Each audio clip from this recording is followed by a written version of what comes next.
When you've thought of a great idea for your next video and you've come up with the perfect title and thumbnail and then you've recorded it, you might think it's just a case of publishing and then that's it, job done. Well, that would be wrong.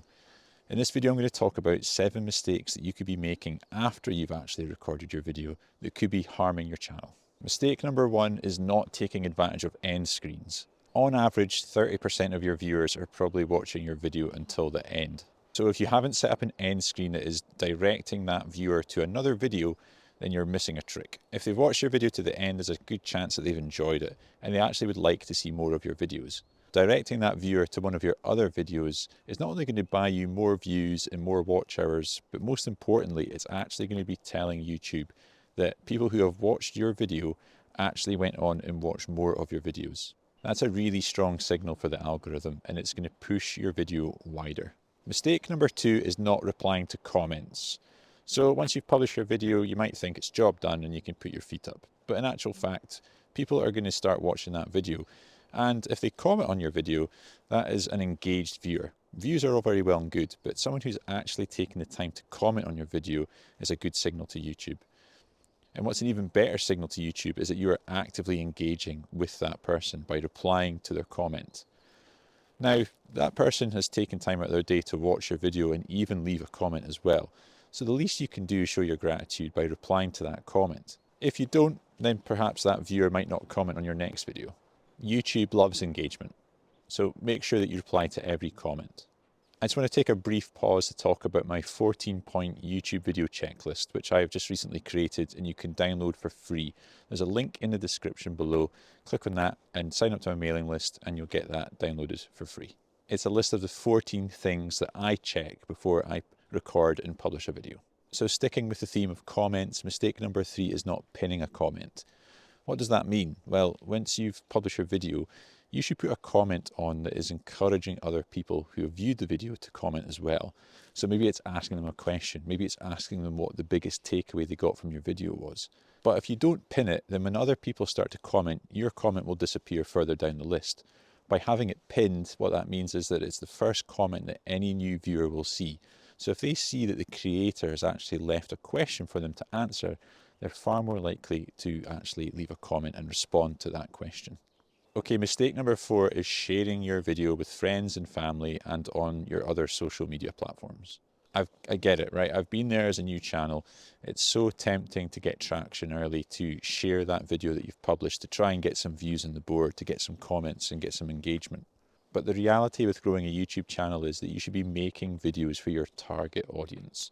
And unfortunately, not all of your friends and family and Facebook friends are going to actually want to watch your video. They may click on it out of curiosity, they may even give it a thumbs up just to support you, but are they actually going to watch the video in total? Probably not. Those first 48 hours when you publish your video are vital. You want as many views as possible, as many comments as possible, but most importantly for people to watch for as long as possible. Those are the things which are giving good signals to YouTube. If friends click on it, watch it for a few seconds and hit the thumbs up button and then disappear, then that's not really sending the right kind of signals to YouTube. It's also confusing YouTube because it's looking at your friends' watch history and thinking they don't normally watch videos like this. So it confuses it. Sticking with confusing the algorithm, that brings me on to mistake number 5, which is buying views and YouTube promotions. Again, as a new channel, it can be tempting to buy views. What does that mean? Well, you can actually pay for people to watch your videos. But the difficulty is that these viewers are only watching videos that they're being paid to watch. And it is not explicitly on your niche. So they will literally watch any videos that they are paid to watch. So that confuses the algorithm because when it's looking at their previous watch history, they're watching anything and everything because it's just whatever they've been paid to. It's not exclusively going to go in front of viewers who are your target audience, who are interested in the topic of your video. And also YouTube promotions basically means that it's going to push your video wider because you've paid YouTube to do that. So there's going to be more impressions generated than there would be if you hadn't paid for that. But the sad thing about that is that people think that's a good thing, but actually it's not, because it's going to put those impressions in front of people that maybe aren't necessarily looking for your video, that aren't interested in the topic you're talking about. So they might see your thumbnail, but they're not going to click on it because that's not what they're interested in. And all that does is affect your click-through rate and reduces it, which is a bad signal to YouTube. So it's actually completely counterintuitive to do that, and it costs you money. Okay, mistake number 6 is watching your own video after you've published it. Now, you're probably thinking, what's wrong with that? Well, there's nothing wrong with it if you watch it the whole way through. But the amount of people that I've spoken to have said, yeah, after I've published it, I click on it, I give it a thumbs up, and then I switch it off. All you're doing there is setting up a rod for your own back. What you're telling the algorithm there is that you've clicked on this video, watched it for 5 seconds while you hit the thumbs up button, and then bounced. Remember that first 48 hours that your video is published are crucial. You want people to watch for as long as possible. So if you are going to watch the video, then make sure that you watch it the whole way through. But just remember that if you haven't got the time for that, one view in its entirety isn't really going to make that much of a difference. Especially once you start to get like 100 views on a video. Your view that you watch the whole way through, it isn't really doing anything anyway. There's no harm in doing it, but if you are going to do it, please make sure that you watch it the whole way. Finally, mistake number 7 is changing your title and your thumbnail. As I've already said, the first 48 hours that your video is published are crucial. The reason for that is once you get 48 hours in, unless your video is performing particularly well and YouTube is getting all of those good signals we've talked about, then it's not going to as heavily promote that video as it did for the first 2 days. Why? Because there's new videos getting published every day. So YouTube has to move on and start focusing on the most recently uploaded content. So if you publish it and say 12 hours in, you think, oh, this isn't performing very well, and you start to panic. So you think, I'll change the title or I'll change the thumbnail to try and improve the click-through rate.